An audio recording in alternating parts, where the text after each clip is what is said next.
Good evening and welcome to Let's Talk Shop with Russ. Got a lot of great people on the panel tonight that's joined us, and we're going to be in Mr. Al Forte's shop. That's going to be awesome. He's working on a pallet wood picnic table, and he's going to be discussing that and talking about some of the things in preparation and that he's doing for that. And I'm gonna have to go off camera here for a second. I'm sorry, but my nose is itching, and I just don't want y'all to see me rubbing my nose. But like, geez. Okay, I hope it's better. Yeah, I didn't want y'all to see me itching my nose. But anyway, so been doing great. Everybody's great on the panel. Been having a good time. We were sitting here chatting before the show, and good to see y'all out there. Katie Dotson, Dave Hart, Jim Bashirs, and just a shout out to Jim Bashirs as let's let y'all guys know his brother-in-law passed here in the last few days, and so our thoughts and prayers go out to Jim and his family because I know he's going to be going through a lot. So if y'all get a chance, just tell him that you wish him the best. That's a terrible thing, and I think he was fairly young too. He wasn't that all that old. So we got Dan Inge from Dan Inge Woodworking, CJ Phillips, Katie Dotson, I've already said, David Hart, Tracy Keaton, all those are all out in the chat. And yes, I've changed microphones. I'm trying something a little bit different. The main reason is I over on my Twitch channel, when I'm doing scrolling with Russ, I'm constantly turning my head and doing scrolling. Well, these microphones are directional microphones. You need to talk into them, in other words. And so I've had this microphone around for a while, and we're testing it out tonight to see how it's doing. And if it works good enough, I'm going to carry it over to Twitch, which will help me over there on Twitch also.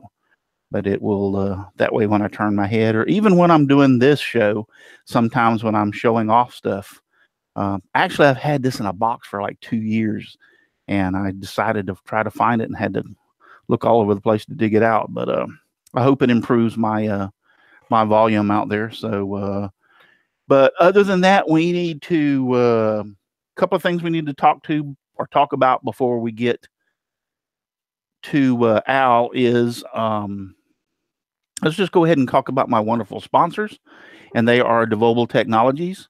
For web design, development, and hosting, visit devobal.com. And also, they're the ones that's doing the website giveaway, and we'll talk about that in just 1 second. And then FastCap, innovative products for the professional woodworker. Go to fastcap.com. Rockler, 60 years in woodworking. Create with confidence. Visit rockler.com. Bearwood Supply Company, your best choice for hard-to-find woodworking supplies. Go to bearwood.com. They're the ones that supply me with Pegasus roll saw blades that I use over on Scrolling with Russ. And they got a lot of stuff out there. Clocks, clock parts, all kinds of stuff. And Klingspor, the sandpaper specialist, or the sanding specialist, woodworkingshop.com. And they have a lot more than just sandpaper over there on their website and in their store. They have all kinds of tools and lathe tools, and you name it, they got it. So go check them out and buy something from all of them and tell them Russ sent you. Let's go ahead and talk about the website giveaway. That's still ongoing. And I just want to say I'm sorry we closed the show down last week. And I forgot to say what the secret word was. Now, I put it over there on underneath the YouTube thing, but I'll go ahead and tell you that's website. So last week's secret word, write it down right now if you missed it, is website. So the first one was Devobal. The second one is website. So I'll give you that one. It was over underneath the video. I made a comment and I also put it in the information section for those of you. But it was my fault. I get carried away, and I'll be darned. I need to get me a Post-it note, and every night before the show, posted up here on my laptop screen that says, "Don't forget the secret word," so I'll remember it. And y'all guys that are on the panel, try to help me remember before we get off of here too. Chris said he was going to try to help me, but he was unavailable at the moment, so he didn't get to. He's laughing. He didn't get to help me. So anyway, but we're giving away a free website through Devobal. All right, my sponsor, Devobal Technologies, right there. And it's running all the way up till February, what did I say? The 17th, I believe. Here, I got to go over to my own website to figure out.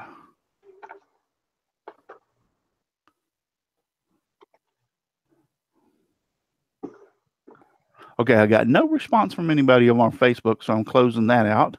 And I'm going over to my website. I've got it written down here, but the way it's written down, I'm kind of confusing myself. Website giveaway. And it runs from January 20th to February 17th. The giveaway runs from January 20th to February 17th. And then we will have the announcement on February 24th. That's what I was looking for. We'll have the announcement on February 24th as to who is going to be the winner. So you have, today is the 3rd. We have the 10th and the 17th shows for y'all to get your secret words. And we'll be announcing the secret word for the night a little bit later on during the show. But all you got to do is keep those secret words. And let me just go over, since I've already got the page pulled up, and we'll just run through that real quick again in case some of you don't know. Only one entry per person per household. Entrants must not have a website or domain name in your name at the time of entry. The giveaway is for those woodworkers and makers who do not have a website. The website is for woodworkers and makers only.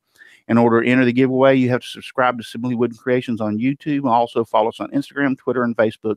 You will also need to follow DeVobel on Facebook and Twitter. And you will send an email to contest@simplywoodencreations.com. Subject line should contain the words 2018 giveaway. The body of emails must contain exactly as follows: name, address, and phone number. So basically, and you'll put the 5 secret words.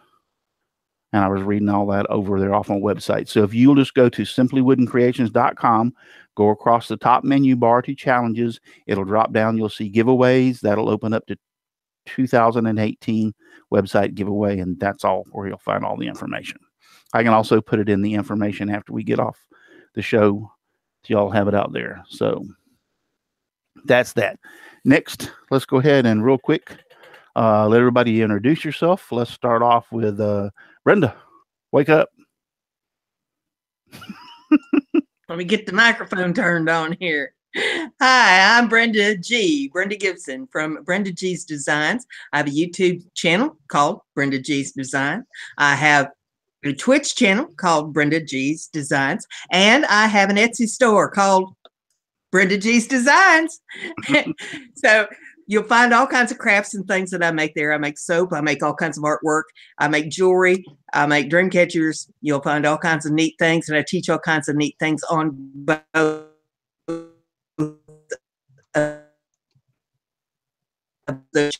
And remember, Brenda's crafty. Be like Brenda. Cool. Next up is Mr. Chris Ahern. Hey gang, Chris here from the Old Cranky Workshop. Nothing going on right now. The shop is closed down for the winter. It's far too cold. It's a whopping 22 degrees right now.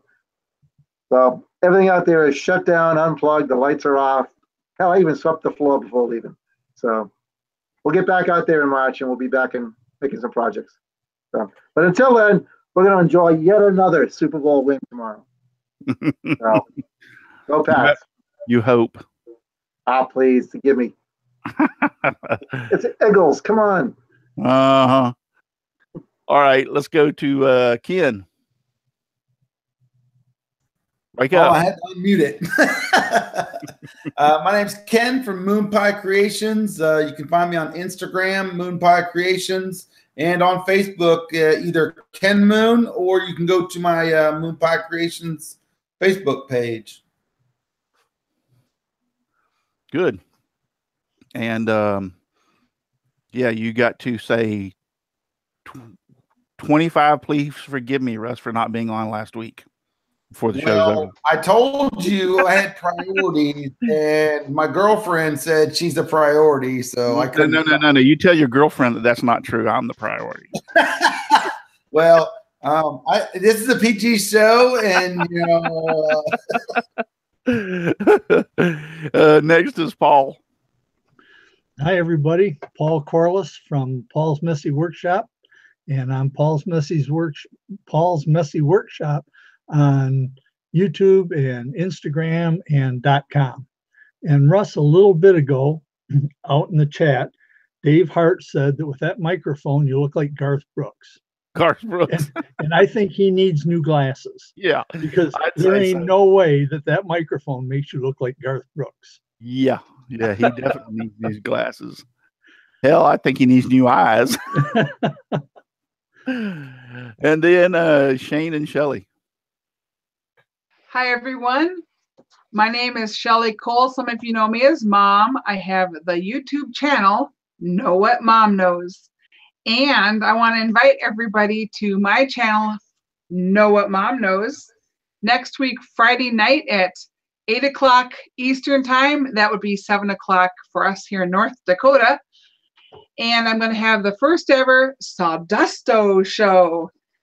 And that's working with sawdust and in a very special way. So it's going to be a lot of fun. And in fact, I'm going to be here next week, Saturday night, right here on Simply Wooden Creations with the second Sawdusto show. And you want to watch both shows because it's going to be very special and fun.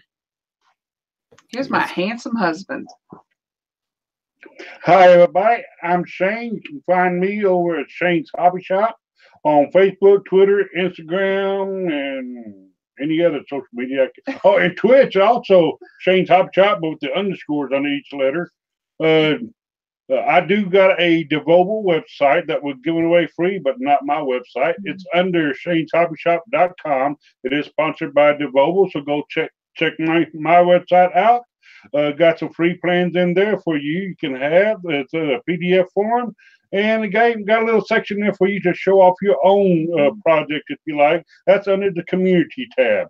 So go ahead, check out Shane's Hobby Shop. Come like me on Facebook and subscribe on my YouTube channel, Shane's Hobby Shop. We'll see you next time. Cool. Mr. Matt Haas is out there. I have sent you a thing on Facebook. If you wanted to come on the panel, you're more than welcome. So just let some of us know. I've got some of them have, I think Paul, and I know Paul probably has a Facebook open, so you can hit him up. But we'd love to have you if you want to pop in, Matt. So that being said, that's about all I can think of that we need to cover. The website stuff, sponsors. I think we're ready for Mr. Al Forte. Al, you with us? Yeah, is this camera working? Yes. I guess it is. Unfortunately. What, Ken? Unfortunately, it's working. Dog. Oh, man. Anyway, I'm Al Forte from Odessa Woodworking on Facebook, Odessa Woodworking and Maker Shop on YouTube. On Twitch, it's Kilroy79763. And come see me. I have shows every morning for games, if you're into games. Friday at 2, Saturday at 11, and Sunday at 11 too. What else? I guess that's it. You're aren't you on? Are you on Facebook? Anything other than Al? Well, I'm on Facebook as Al Forte, but I think the actual Facebook.com / is Kilroy4, I think. Okay. And I am on Twitter as Forte_Al, and I'm on Instagram as Kilroy79763. You got all that? Yeah, really. Yeah, one of these days I will put on my YouTube page, on Odessa Woodworking, the Odessa Woodworking group, and on Twitch, all the information, so it all kind of jives. See, I just went simple. Everything is Simply Wooden Creations. Yeah. Facebook, everything. But it's changed so much. I actually, because I kind of call this Kilroy's World, I do have a website where I've played some games and put some stuff up on there called Kilroy's World. So, but that's just for the games. I haven't done anything to incorporate this into it, but eventually I think I will. Either that or or Odessa. Let's see, O-D Woodwork. Anyway, the initials. I've also got that one, but that one's not set up at all. So that's it. Well, you were doing a pallet wood picnic table. Yes, sir. Go for it. Yeah. What I've got is I've got a lot of wood outside. It's kind of dark now, and I can't really show you. Probably too embarrassed to really even show you. It's the backyard is so cluttered. I've got a real small backyard, and there's these crates that are forklifts can pick them up and stuff. Where they brought a whole bunch of stuff, and they're building an elevator. They built some stairs, and just done a bunch of general contracting and stuff at the college that I work at. But being there, I saw all this good wood coming in. And I say good wood for pallet wood. You know, it hasn't sat outside like it has out at my place. Like most pallets, in other words, it's not all ratty and stuff. So I scarfed it up. And if you guys have seen any of the 30, the Hobby's Almost Impossible Challenge, you know, 30 days in November, that thing, I took some of the pallets apart there. I think I did. If nothing else, I showed some of the wood. But what I ended up with was some 10-foot 2x6s, and these are going to end up being the tops of the picnic table. The lady that commissioned me to make this picnic table found some instruction on Instructables. So these instructions are actually on Instructables. Now, I'll be very honest, and I apologize for saying this way. They're kind of hard to understand. Yes, I can read, but I like pictures, you know, with angles and diagrams and stuff. And although the explanation is here, it's kind of difficult to figure it out. But I've pretty much worked on the top, and I'll have to work on the crosses that are going to be the legs. But what I did for the top is I took these big old huge pieces, and they had. Let me move this down. In order for you to get 2x6s out of a pallet, that's huge pallets, dude. I don't think I've ever seen a pallet with a 2x6. Yeah, and that's why I scarfed them up, because man, these things were like, man, look at those 2x6s. And then I saw, let's see, and I saw, I mean, they're so big I can't even get the camera to focus, right? The forklift lift holes, I guess. I don't know if you can see it there. Yeah, we can see them. We can see them. So I ended up taking, and I had one. Where is it? I had one that was already made. But anyway, I guess I can move this closer. Then I had this bright idea. I talked to Russ. I talked to various people. So how do I cut this and join them together? But then I'd be cutting it, so I'd be weakening it right there.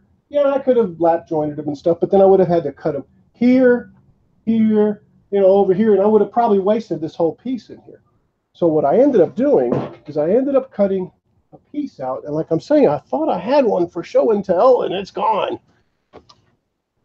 Now that, my friend, is an awesome idea. Which, I mean, I know you bounced it around off of people, but that is a fantastic. I never thought about that.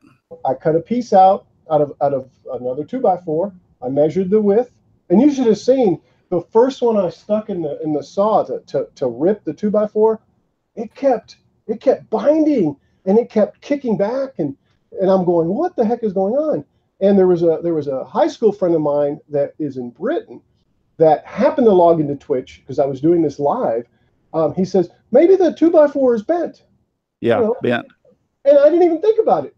By golly, it was like a 1/4 inch off from one side to the other. So when it'd go in, it'd bind, and it would kick it out and it'd bind. And in fact, I would see the blade do this. Right. As it was like, what the? And so I'd get off to the side and stuff. But finally, when I figured that out, I started ripping this stuff, and I love ripping 2x4s. There's just something. It's like milling. It's to me, it's just awesome. So I cut them down, and then I took and I outlined that particular hole right there, and I made one. And then I cut them, and I trimmed them down a little bit, and they're not perfect because this is an upcycled product. It doesn't need to look perfect. No, it's great. Yeah. So it gave me the whole 2x6 E06 to use. And I think these things are like 10 feet long. So what I did here a second ago is I started trimming them down. I measured to the halfway point. Let's see. I measured to the halfway point, and then the two pieces fall on each side really well. And then I measured, I think it was 48 and a half one way, whatever the 96 is. So I measured half one way and half the other way, and then cut both ends, and now I've got a piece that's 96 inches, I believe. So the next thing that I started to do is basically just use this piece. I use this piece here as the template for the next one. Just put it up there and cut it. So I take that back. Hey, Matt, on the first piece, again, I can't tell if we're even seeing it. But anyway, I went ahead and marked one in here, like right there. This one. I went ahead and marked the one end, and then I'll take this piece, set up against it, and go mark the other side. And the jointed pieces align perfectly. So when it sits on the table, they're going to be either facing each other, or maybe not, because some of these are real rough on one side, so I'll probably have to move them back and forth. But it'd be nice if I could get them, like in a little pattern or something. So that's basically where I'm at with it. I have a bunch of wood over yonder, down there somewhere. That in fact, Russ saw me on Twitch, I think it was yesterday, picking through some 2x4s that I have back in storage for the legs, for the cross pieces of the legs for the table, a certain length. I think they're like 38 inches for the cross sections for the benches. And the benches have got 3 of these cross sections, I guess, to give you better stability to sit on. But anyway, that's where I'm at with it. I mean, if you guys want to see me cut lumber, I can cut lumber. Sure, I why not? To do. These right here is definitely what I have to do. So then with that, let me go ahead. It's better for me to watch you cut lumber than watch me cut lumber. Let's plug this in. Will there be any sanding? Hi, everyone. Hey, Matt. Thanks for having me, Russ. Good You're to welcome. be here. And I've been watching you too. He's got his doing his Adobe Illustrator. Come on. Yep. Excellent. Adobe. I got 3 of them now. 3 premium shows. I'm loving it. Yep. And I'm still in the wood shop. Wood shop stuff's coming too. So can I give your secret away, Matt? Please. What he did, he did a live YouTube stream, and of course we're in the chat like we are now, and he's going back and forth and talking about it and talking to us, but on the final product, on the final movie or video, he cuts all that chitter chatter and stuff out, and he focuses right on the topic, and man, it's like awesome. Yeah. I don't salvage anything from the live show footage wise. I redo everything on the show. Yes, I redo everything on the show high definition, because Hangouts are only 720p. I didn't know that, and I want to publish 1080. So it's all reshot premium stuff. I thought, and the reason I'm saying that, Matt, is because I thought that at one point you didn't have the camera on what you were showing. That's why I'm saying that. Yeah. And then I thought he recycled it basically and cut all the idle chatter and stuff. It's the same content. It's only laser focused. You only get the good stuff. Yeah, right. And I'm enlarging small panels so you can see them, and you can see me talking the entire time during the show. I wish that type of tutorial was available when I was learning. Right. So I'm doing it the way I think it should be done, and it's getting a good reception. So thank you. I'm glad it's working for you. Learn Adobe Illustrator. I love it. And if you do want to watch the Hangouts in rerun, after they air the live show on Patreon page, you can view ad free.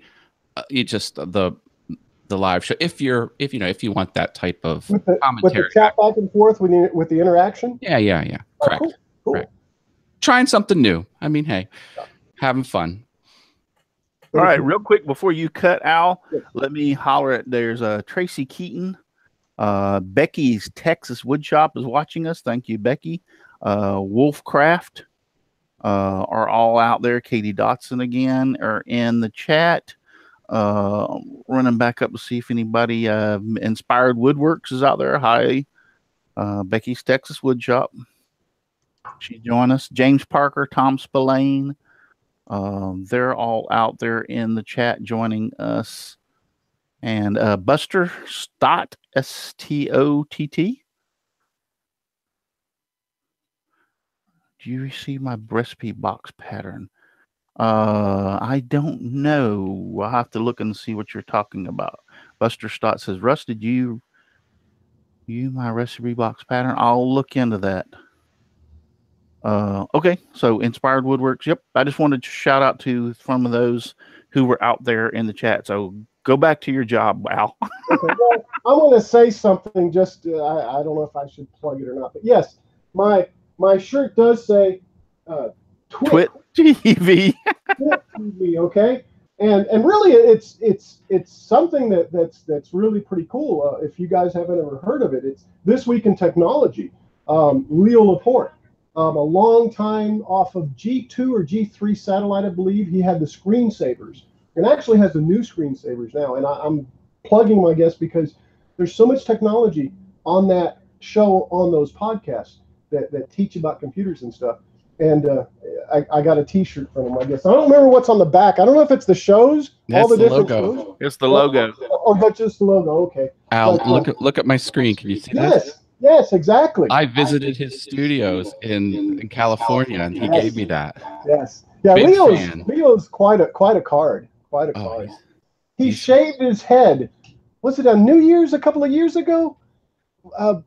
They were raising some money for something. I can't remember exactly. And his wife was not happy. His wife was not very. And his wife was the producer of the show. So you would have thought that was okay, but she was not happy. And of course, he was just totally bald. Just totally. But anyway, that I just had to veer off since. See, I just wanted you to know, C.J. Phillipson said, "This is great stuff while I get stuff ready for my fishing trip tomorrow." Awesome. We're glad you could join us. What I do with podcasts, and this would be great for a fishing boat, is take your phone, load up on podcasts, Twitch TV. You could do ham radio. You can do all sorts of stuff. Windows, Android, whatever. Stock up on podcasts and sit there and listen to them while you sip your favorite beverage. Casting out there. Yeah, true. I do it on trips and driving stuff. Anyway, anything else? I guess you gave me the go ahead. Go for it. I'm going to go ahead and put safety on. I forget sometimes. I'm not perfect, but I try to at least put some safety gear on. And that's a very important thing, obviously. Yes, it is. My mask that I won, and we were standing outside that one restaurant looking like that. I did find the picture, by the way. Yeah, we were standing outside Applebee's when he came down here to Florida to visit his mother, and he just said, "Don't send me the mask. I'll just get it when I come down there and see you." So I gave it to him. He won it in the contest, the scroll saw contest. Cool. You know what? Talking about this, just real quick about the safety gear, I agree, and I'll let you cut. That's the hardest thing in the world for me to do, especially for videos, and I'll tell you why. When I was a kid growing up, I've been doing this since I was knee high to a grasshopper. My dad didn't wear goggles. My dad didn't wear ear protection. My dad didn't wear a mask because they didn't know any better. My father was born in 1896. They didn't have masks. They didn't have goggles. They didn't have stuff. So my point is I grew up around it. And I do realize as I've gotten older that it's very, very, very essential to wear that stuff and how important it is. But I still find it hard. I'll be doing something and grab a board and be cutting it about halfway through and go, dang, I forgot to put my goggles on or my mask. So it's not that I just don't do it intentionally. It's just after you've been doing it for so many years without, it's hard to remind yourself to do it with. Yep, totally. And I'll have to say that these glasses aren't exactly the best fit. I've got some goggles around there somewhere, but they're better than nothing at this point. So yep. I go ahead and put them on. And it's hard to hear. It's hard to breathe. you know, vapor comes up, but it's better than something flying up and hitting you in the face and hurting Yeah. you. Trust me, I've had a couple of things fly up and hit me over the years, and every Yeah. time that reminds me, darn if I'd been wearing those glasses. Right. Okay, here we go.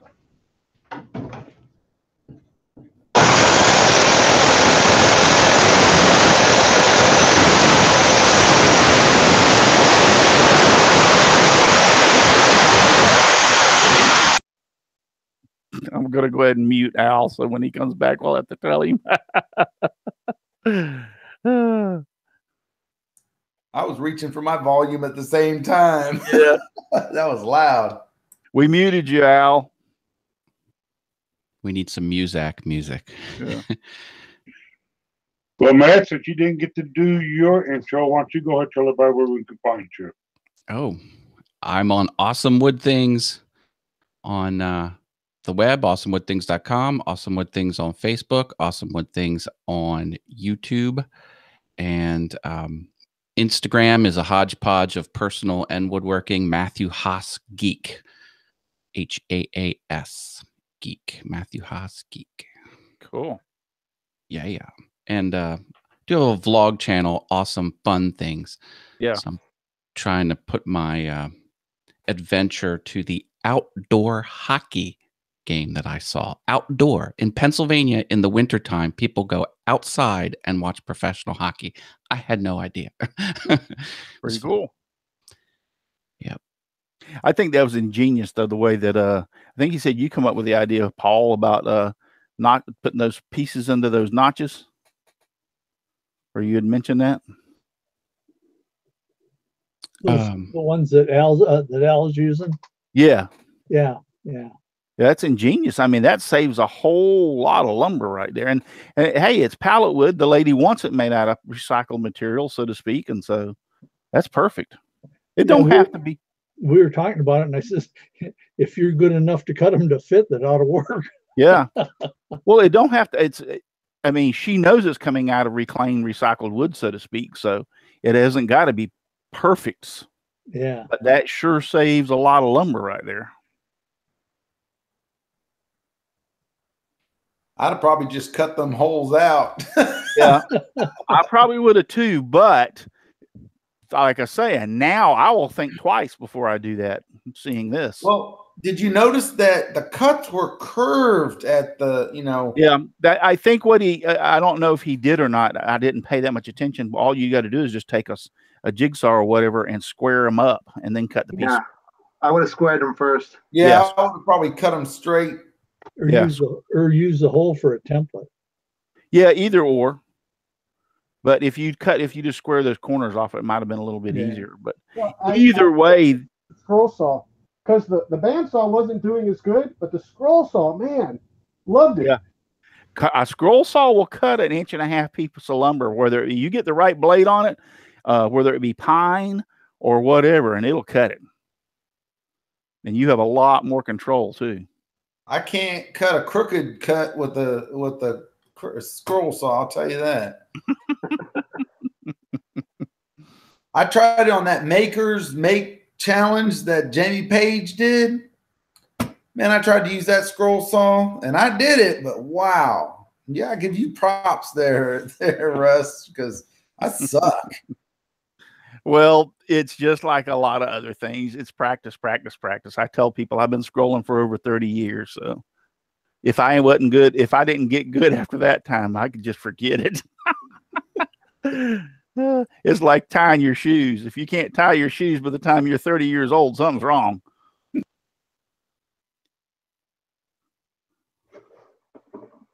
It is. Scroll's one of those things. It's not a hard thing to learn. It's not hard. I've taught kids.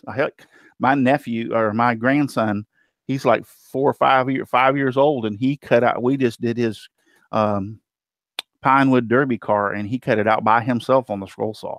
I was very proud, and that was almost 2 inches thick, inch and 3/4. Awesome. Yeah, he was cutting through that by himself. So I'll tell you, it has a lot to do with the tool, yes, but it also not only the tool, a combination. You need a good blade, like a Penguin what is it?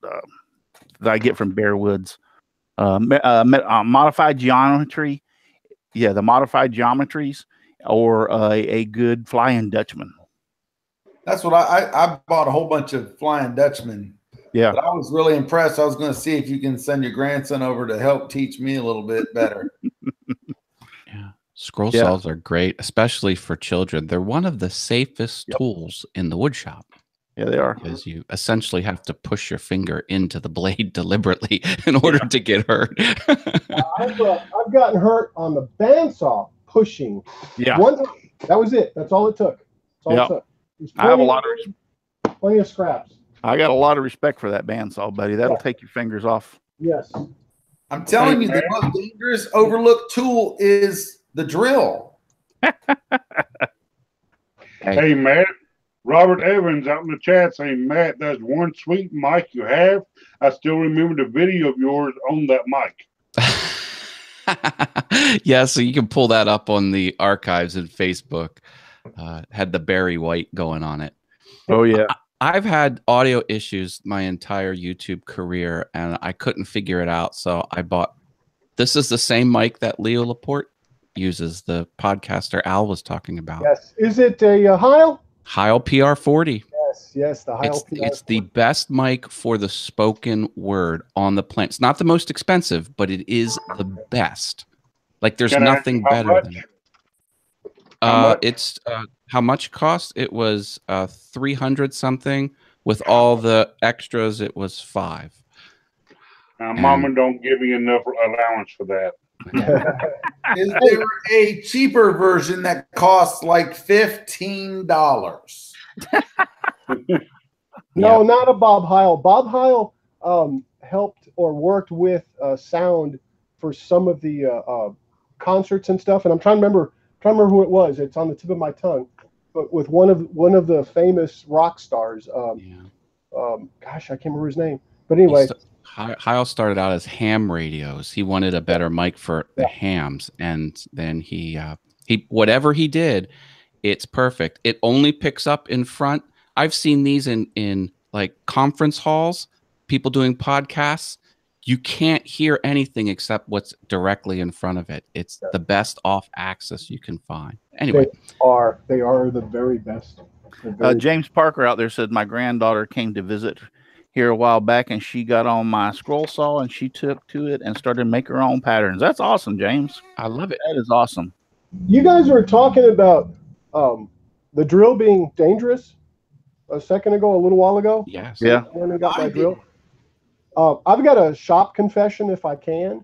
I was drilling with a screw bit, and I was holding screw up like that, and I ended up going in there like that with the screw. Ouch. Yeah, it was not fun, and it was the screwdriver bit.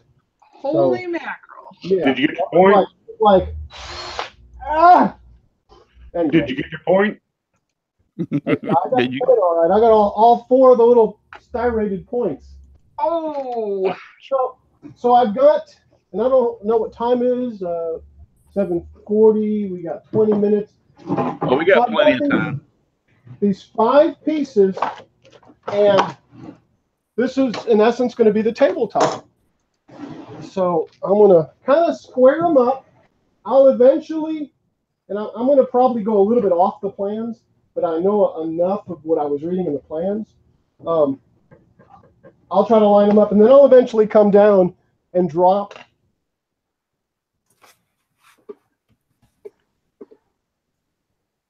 a line right here and just trim the edge. Once I have it all put together, I'll trim this side and I'll trim the other side. Once it's a standing base, and this is the top. One of the things to do here is to take some 1/4 inch MDF and basically put it in between them so that you get these little, I guess 2 of them is probably going to be enough. So you get these little openings in between them. And that way you get the separation on the top as even as you can. In fact, a 1/4 inch all the way across.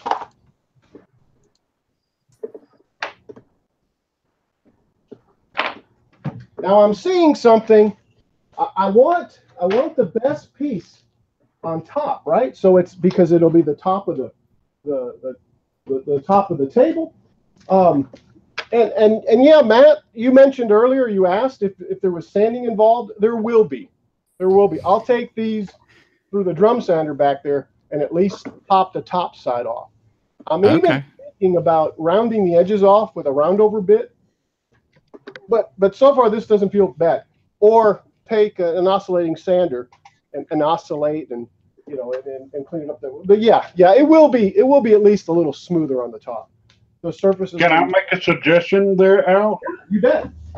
Right there where your hands are right now, where the forks went in and you put plugs at, you might want to keep those. Yeah, you might want to keep those all aligned up perfectly, because they're just a little bit off. That's the center of the table. That's going to show big time. Well, yeah, I tried, but some of them are physically different in width. I mean, yeah, but that's as close as I could get them.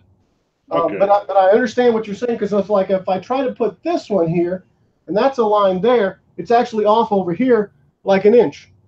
Oh, see? Wow. Okay. Yeah, because I know exactly what you're saying. But when I was measuring them, I actually went from the center in between them. So no matter what, the center is the center here. And they might be a little bit off, but yeah, I hear you.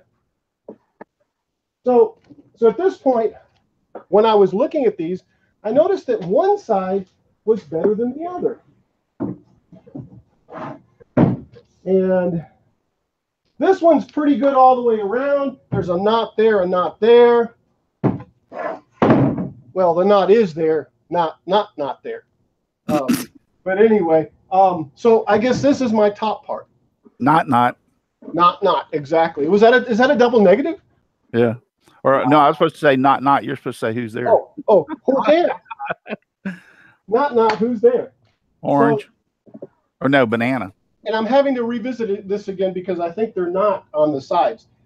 This is the good one. So I'm going to go ahead and flip it down because I'm going to work on the back of this thing. So I'm flipping it down. So I've got the bad one here with the holes.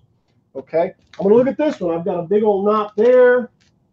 Let's see what the other side looks like. Yeah, see, this side has got the live edge from the tree, so I definitely don't want it up. So I'm gonna flip it back over again. Well, actually, no, I want it this way because I want the bad stuff up, which will be the underside of the table. All right, let me look at this one.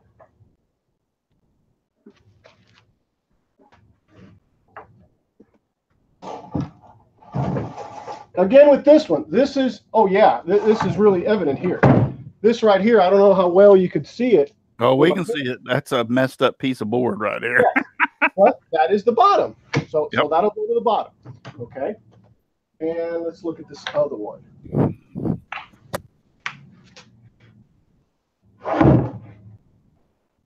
There is a big knot here.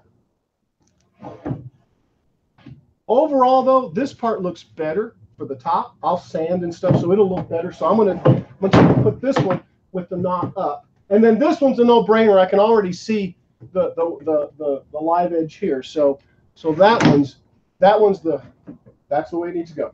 And see on this right here, I know what I can do. I can flip it around. I was going to say at least these two holes are facing each other. But what I'm going to do is do this. Now, let me make a suggestion. Are you going to put spacers in between them? Yeah. Well, the spacers are to keep the lines in there. Yeah. Okay. The distance between them. So now I'm thinking, okay, these are all facing the same way. This is on the outside edge. So let me do one that looks halfway decent. In fact, let me do this one. Let me put this one on the outside. That way this edge of the table looks better.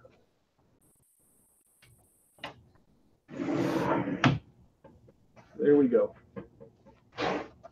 I'm not telling you what to do. Personally, I wouldn't put gaps between them. Well, believe it or not, that's what the instructions Yeah, I understand. And the Yeah. only reason I say that because wood has a tendency to move so much Mhm. that in my experience, when you gap it, it gaps worse. Yeah, it's bigger. Yeah, it makes it get bigger. Now, this is not pressure treated, so you're not going to have that problem as much. But pressure treated, you definitely, if you're building a deck on pressure treated and you put a gap in between there, by the time it shrinks down, you'll have your foot will fall through it. Really? Yeah. Well, that's how it. But that's not pressure treated wood, and plus that wood's been outside, so I think you're going to be. But you'll see, probably right be here, safe. this is bent. I can almost. It's probably got a ½ inch, distance right there where this piece is. So Yeah. tell you what, let's go ahead and just remove them and let's see what it looks like. And my concern is that the edges aren't square and not straight, so they're probably going to have gaps anyway. And It wouldn't. Yeah, I think to me, I like it like that better. Yeah, that's actually not too bad at all. That's not bad at all.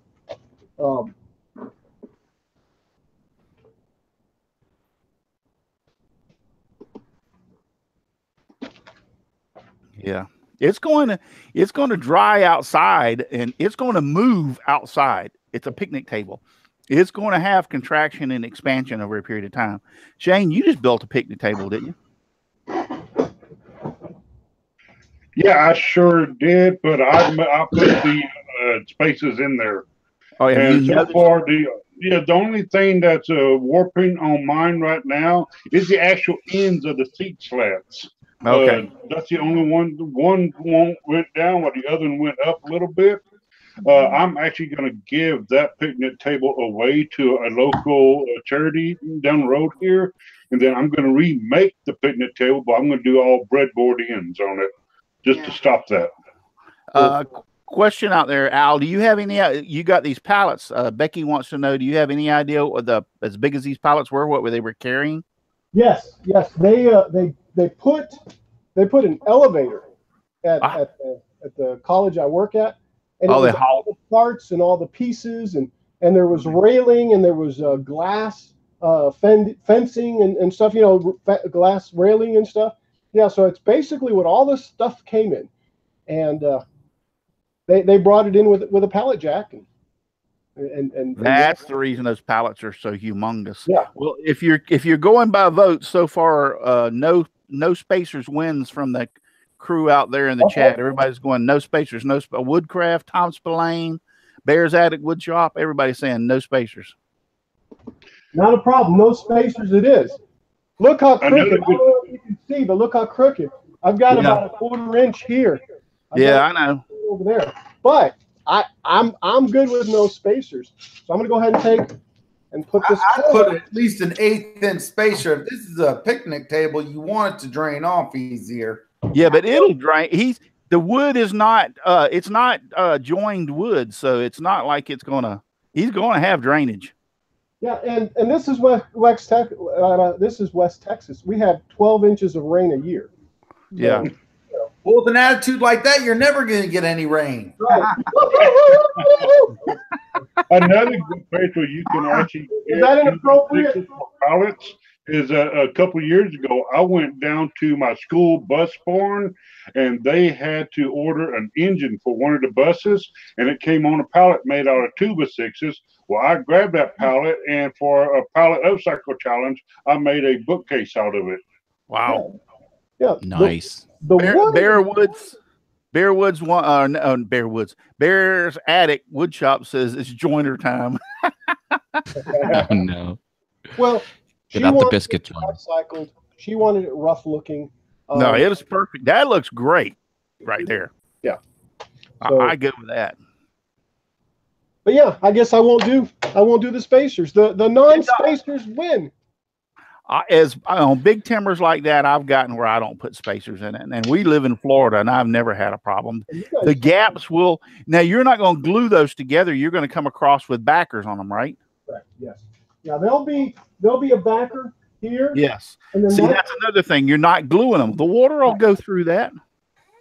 Right, and that's where It wouldn't do any good to glue them because as rough as as bowed as they are, they probably wouldn't even get enough glue in there to hold. And I've moved my wood around, so I'm not certain where it's at. But the next thing I'm going to do is do that. Find an X, and then cut these at 45-degree angles, and then that'll be the legs basically. Right. See where it's at. That'll be the Right. legs. Right. And the top has 2 of them. The bottoms where you sit have 3. I'm wondering where the heck the 38 inches are at. Because I started to. I had some that were marked.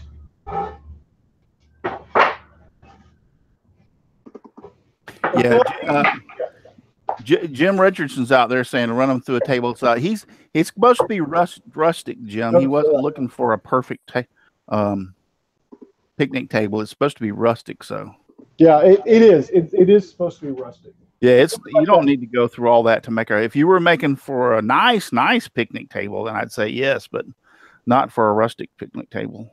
Yeah. Hell, I ain't seen this picnic table that even if they made a nice one after about 2 or 3 years of being out in the backyard, usually starts going to all the heck anyway. Yeah. Most people don't take care of it. Come on, give me a break. How many people do you know that you've seen a picnic table that after 3 or 4 years you walked in their backyard and it looked just as good as it did the day they put it out there? Right, exactly. Good point there, Russ. Good yeah, point. They don't take care of it. They're not going to put Thompson's water seal on it every year. They're not going to stain it every year. They're not going to do it. It's going to work out there every year and sit there, and then they're going to use it year after year, and that's the way it is. Yep. I'm glad I never launched my picnic bench maintenance business. Hey Matt. Yeah. It would be awesome, Matt. Awesome. It would. You know what it would be awesome for? Like money laundering. It wouldn't make any legitimate money. So now that I've got those and but anyway, I want to show this. This isn't the best picture, but just to give you an idea where I'm going to go with it. I'm going to put the and like I said, the picture's bad, but I'm going to put that, what did you call it, Russ? That piece across? Right there? I don't remember.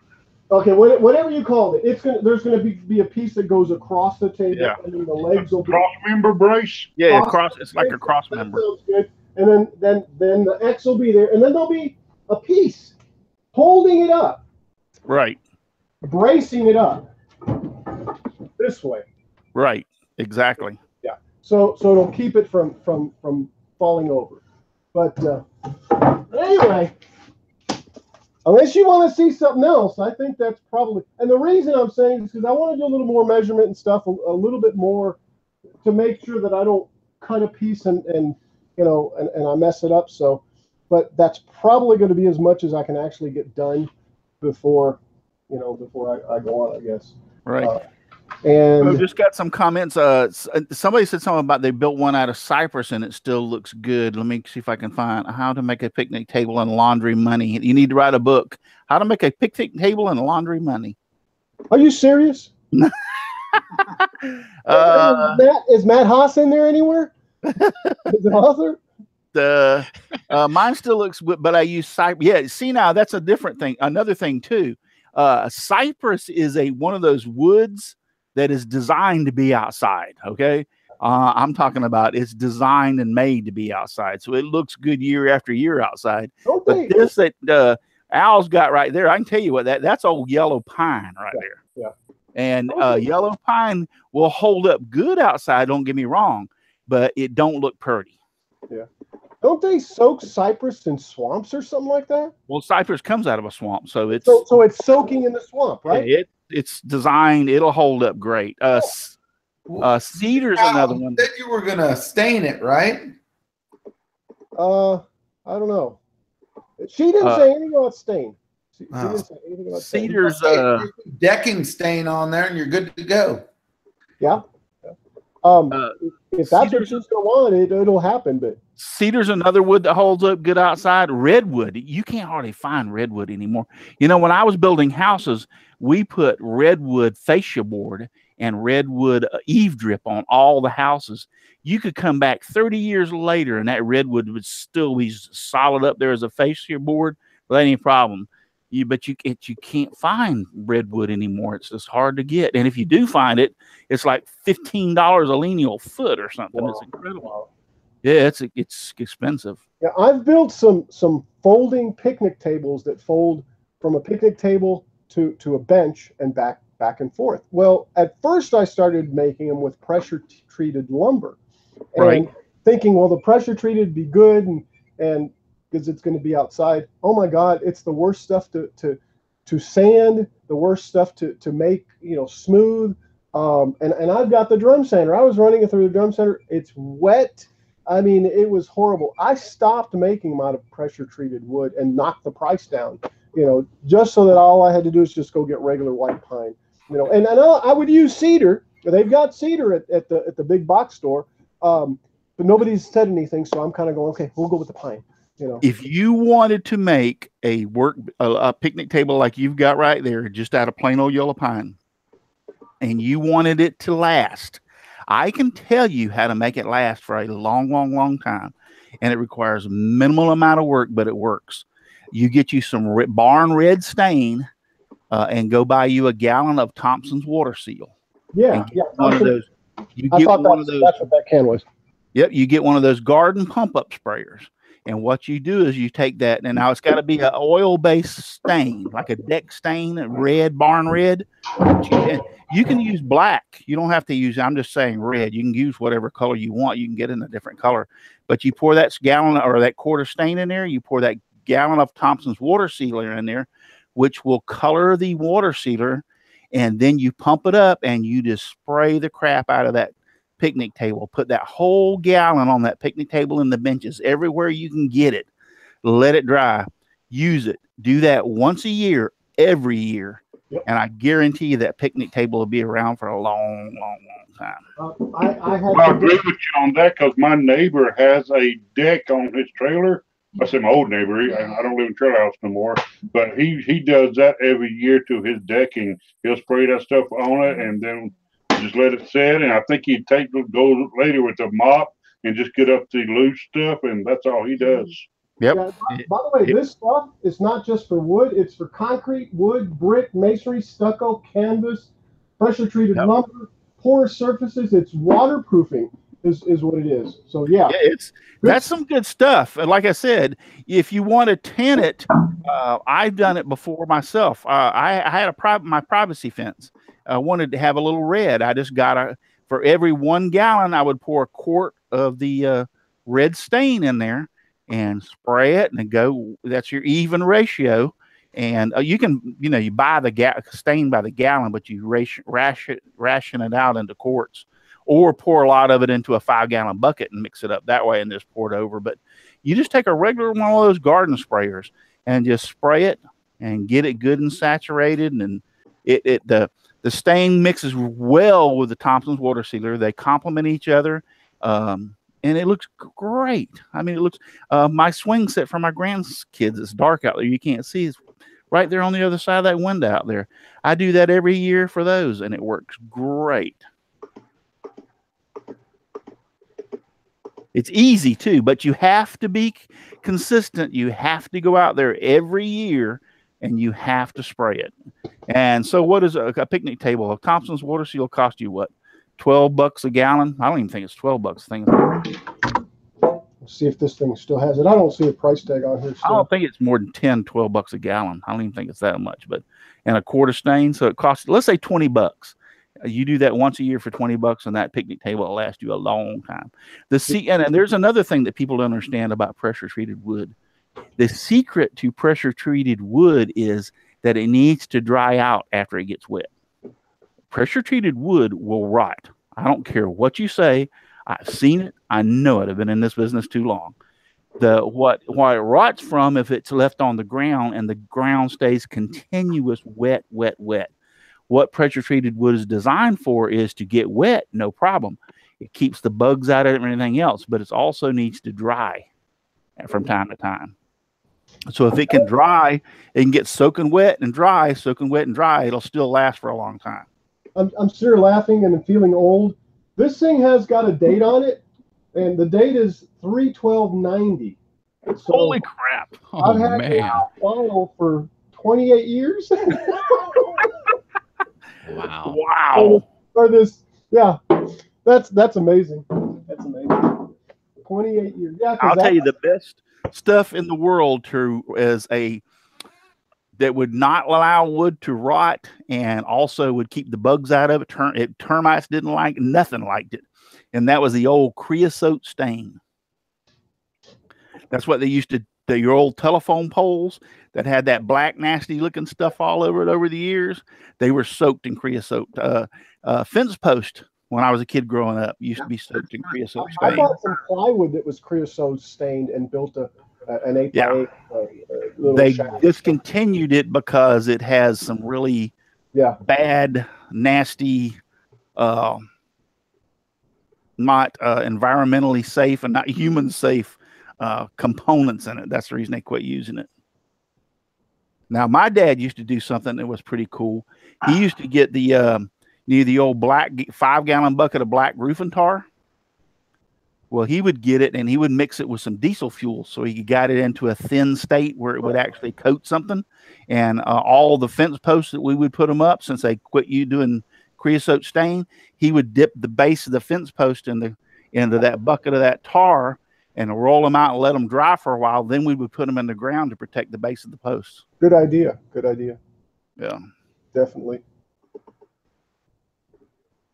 But that creosote stain. Posts in old motor oil before we put it in the ground. Yeah, that's another thing. Old motor. That's not an environmentally friendly thing to do, though. It came from the ground, didn't it? Well, I'm just saying. You're right, Ken. In West Texas, it's in the air. I mean, hydrogen sulfide, all sorts of nasty stuff. Ken, your logic is flawless. When I was a kid growing up, that's what the dad used to pour the old motor oil along the fence line to keep the grass from growing up on the fence. Yep.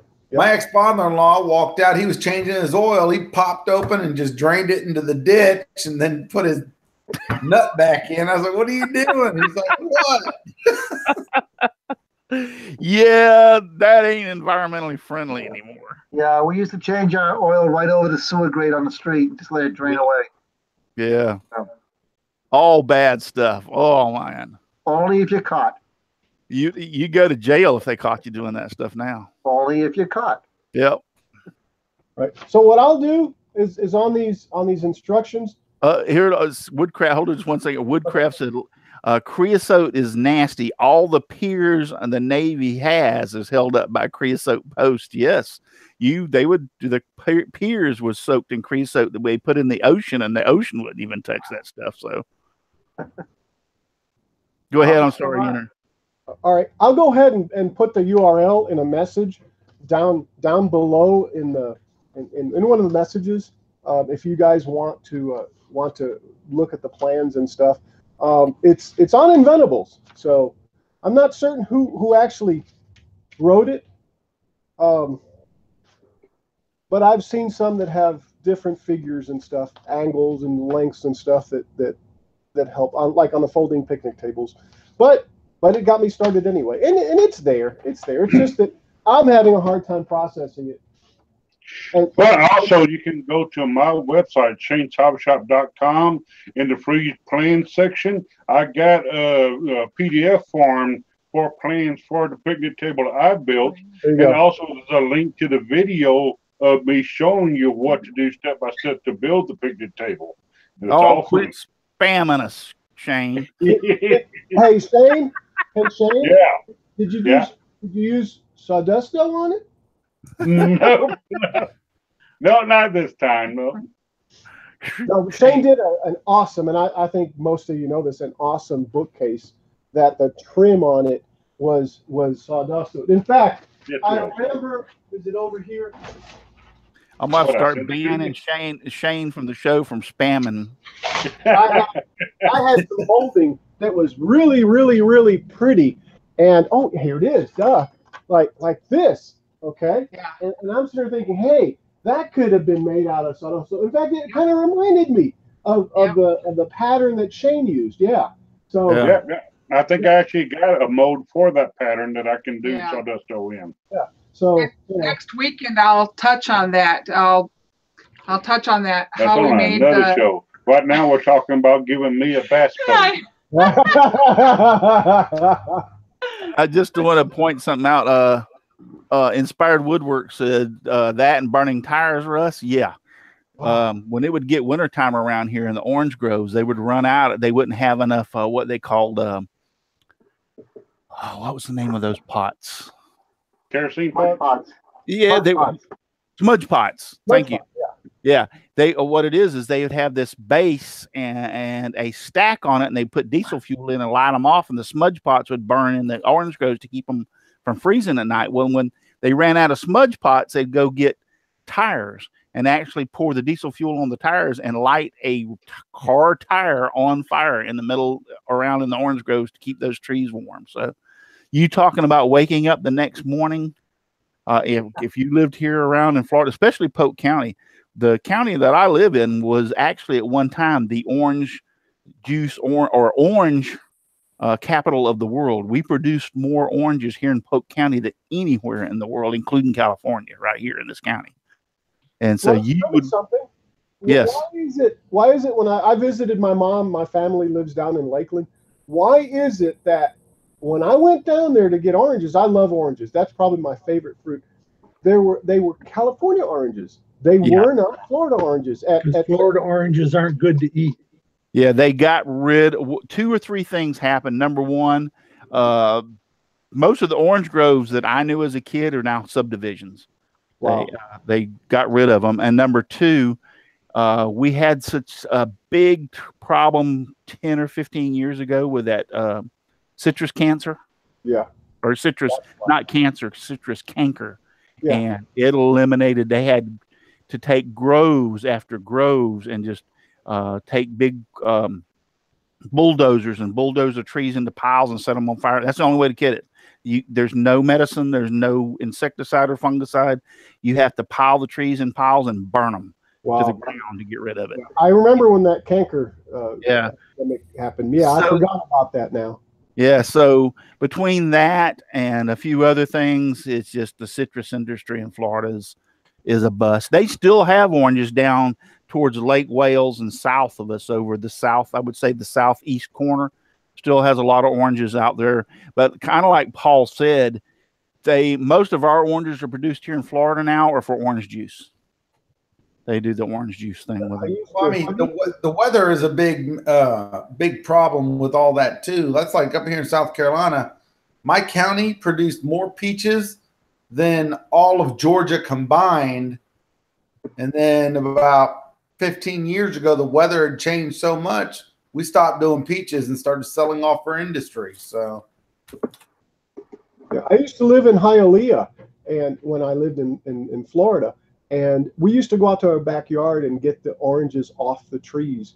And they weren't orange-looking orange. They were green and a little orange maybe. But they were the sweetest, most delicious oranges I had ever had. I have never had oranges that sweet ever again. Ever. I used to enjoy it a lot. Next. Before we get off here, and before I forget it, the secret word for the night, and I just happened to think about it. The secret word for tonight for the website giveaway is design. DESIGN. Design. Mom, I was wrong. That's your what did you say it was? I thought it was giveaway. Website giveaway. Nope. But it's website design. Yeah, design is the secret word for this show. Yep. It's the So first in other words, you need website design giveaway. Yeah. So the first word was devotable. Right. I'm sorry. Second one was website, devotable website design. Yeah. See, I thought it was devotable website giveaway, but nope. It's design. Website. Yeah, I get I've had people email me and say that they know what the secrets were or unlisted them, and I'm like, nope, close but no cigar. So it's design. Design is the secret word. Scotty Chapman says, Russ, can you do a show on prepping wood for scroll saw projects and the best hardwood for scrolling, and about checking moisture in the wood and how moisture affects small scroll saw ornaments? Yes, I could do it. We could do a show on that. Usually, though, moisture content in and I'll tell you this right up front, moisture content in scroll saw wood is not a problem for ornaments or anything. The only way that would be a problem is if you were milling wood that was coming from a mill that was milling green trees, and that's going to be like almost impossible. The wood that you get milled that I buy from my place that's milled, that's rough sawn, that I can bring in, is already pretty well pre-dried, so you wouldn't have that problem with the moisture content. But I don't check any moisture content in the wood that I buy. It's not that necessary. But even if you cut it now, if you were getting from a mill, a rough saw wood mill, when I say rough sawn wood, they sell it by the board foot, which is actually a 2x4 is 2 inches by 4 inches. 2x6 would be 2x6. You know, I don't know if I was the only one that's had this problem, but when taking the paper off and using mineral spirits, I probably soaked. It was that TARDIS clock that I did, and it actually soaked enough of the moisture in there, or the mineral spirits, that it actually swelled and cracked. And I even show where I actually was fixing a crack in time. But yeah, you use too much. You use too much, but usually there's not a problem with moisture content in the wood that we're going to scroll. So, but that is a good idea about prepping wood and scroll saw and best wood for scrolling. Yeah, I can do that. But moisture content's really not an issue for scrolling wood. You would have to get the wood from a mill that had done green wood and hadn't been really dried in order for that to be a problem. Oh, see, now he's saying, I think, is that the same guy? Scotty Chapman. No, but somebody is saying that they got a friend that has a sawmill and got scraps from him, and that might be green wood. So yeah, you could have a problem with that. But that's a good idea. I'll look into that. Y'all all remember that for me, because I sure won't in the morning. Let me ask you, Scotty Chapman, if you will email me to russ@simplywoodencreations.com, I will look into that. As far as after, I'm going to try to write it down, but just email me that for a previous show, because that sounds good. Tracy Keaton, you take the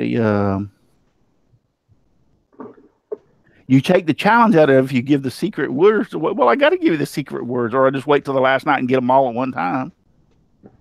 See, I'm smart. The idea is, if you watch this show tomorrow, you only get one, and you find out about it, you have to go watch the other ones to get the other secret words. Then I get views on YouTube. Woohoo! So 4,000 hours. On every show, you've repeated all the words. Yeah. So all you do is wait till the last show. No, I haven't repeated all the words. I did tonight, but normally I would not repeat all the words. You did last week too, because that's how I got it. Because I missed the first week. Okay, I'll make sure I won't do that on the next show. There you go. You guys can blame Chris now, okay? Yeah, you guys blame Chris. My fault. You know what? It's always my fault anyway, so I don't care. Well, Russ has to remember not to do it. You know, he might forget not to do it. Well, I know there's a couple of guys out there that said I don't do Twitter and Instagram and everything, and I'm sorry. You know, I'm giving away. I'm not. Devobal, through me being my sponsor, is giving away a website that's like $3,500, and so I'm not asking for much, but I have Instagram and Twitter and Facebook and all those things, and I want to boost my followers on all those. So that's the reason I'm asking. It's very obvious. I want y'all to go out there and like it and boost my followers, boost my views and everything. Let me say this. I've got a website, albeit not much of a website, and a couple of domain names. I can't enter. So yeah, see, I wanted this to. It's not hard to do. Let me tell you, a Twitter account is very, very easy to open. Okay, all they need is like a name, a password, and link it to an email account. And I know you probably got an email, like Instagram account is not hard to open. You throw up a couple of pictures and you got an Instagram account. Those are not things that are really, really, really hard. You're probably most likely on Facebook already. All you do is like me over there on Facebook. So, I mean, we're not making it so hard that it's blocking a lot of people from entering. It's very easy stuff to do. The second thing is things out, anybody can. Yeah, the second thing is we're giving away a website. Oh, and that's one thing I did want to point out. Somebody asked me, is there any fees or anything? No. Here's the greatest thing about this, and I don't think I've talked about this, and I'm sorry that I haven't, but it took somebody asking me to remind myself, to remind you, is as long as Devobal Technologies is a company, you pay nothing.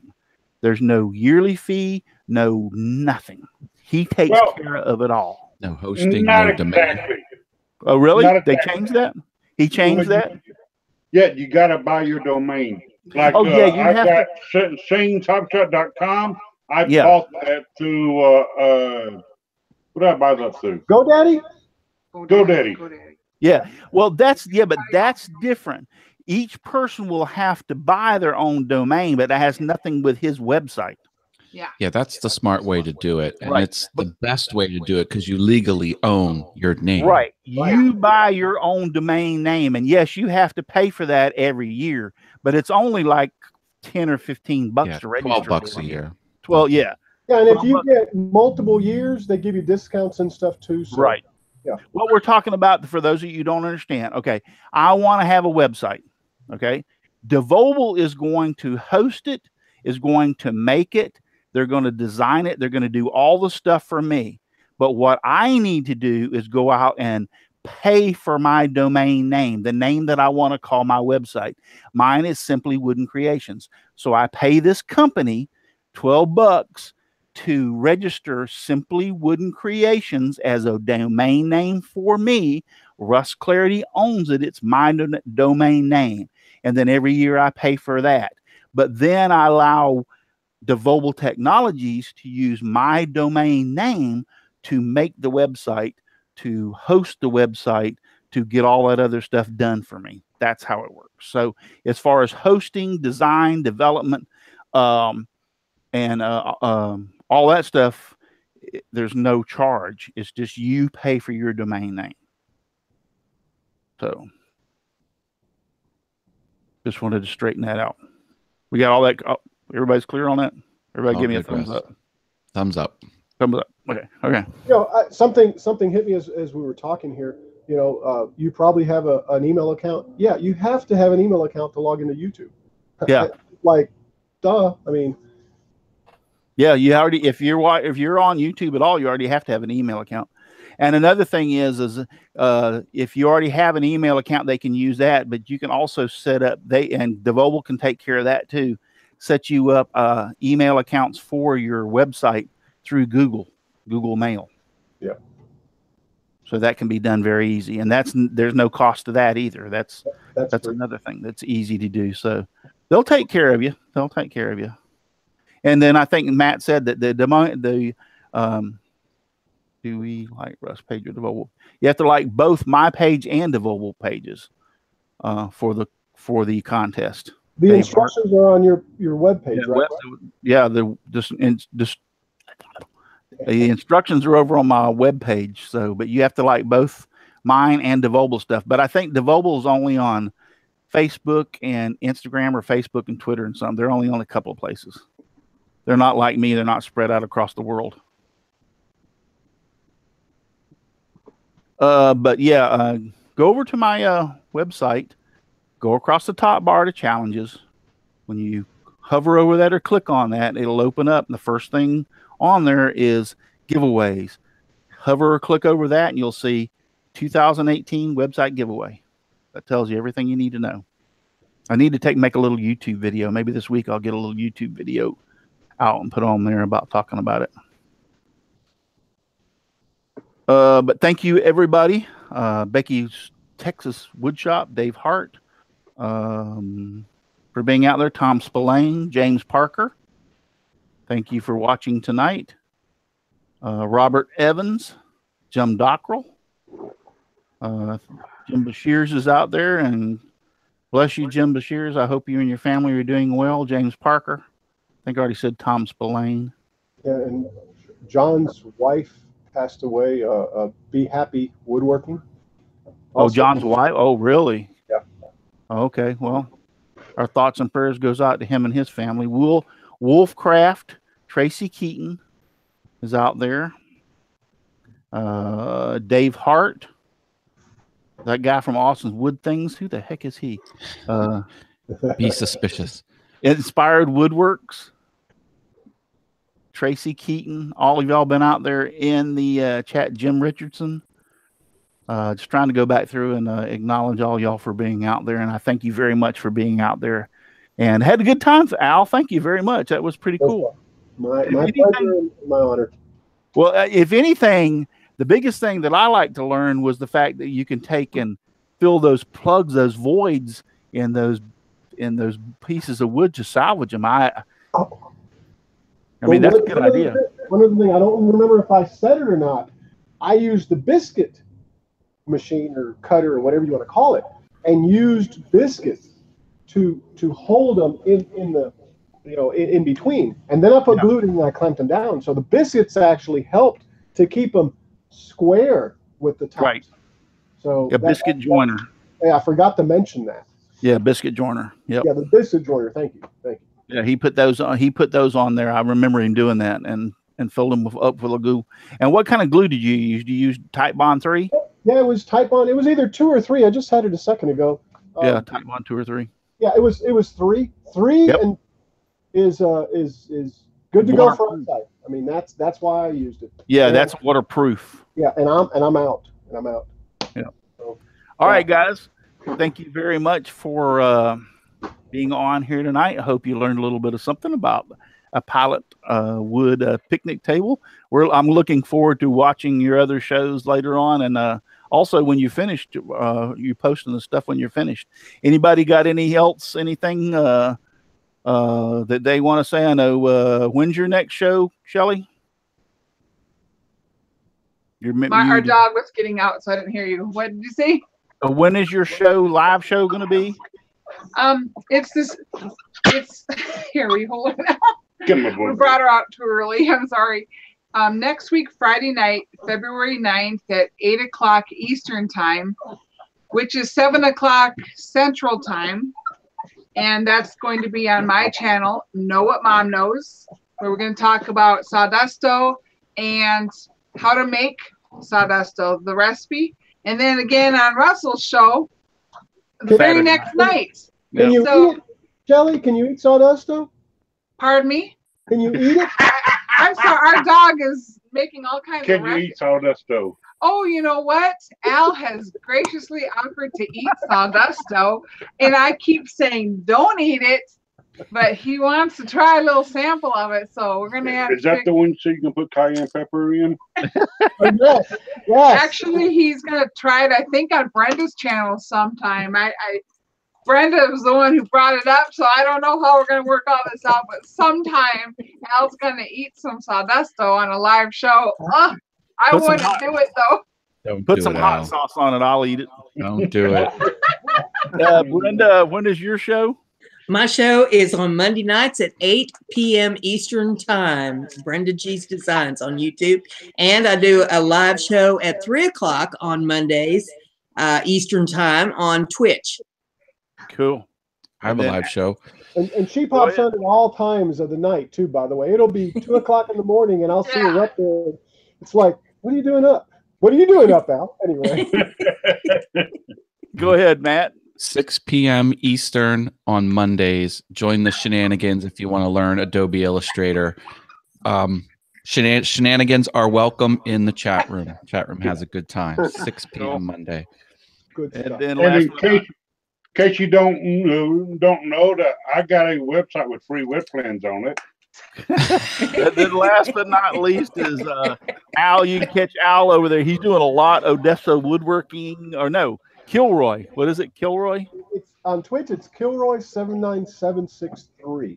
Hey, Al, Hey, Al, what do those numbers mean? That's the zip code I'm in. No. Just have Kilroy. He thought hard about that one. Yeah, 79763. And nobody has Kilroy 79763. So it's Why didn't you think? Why didn't you put it as Kilroy 8675309? Tommy Two Tone. 8675309. No, Al, your Twitch name, it's like a gamer tag for Xbox. Yeah, it is.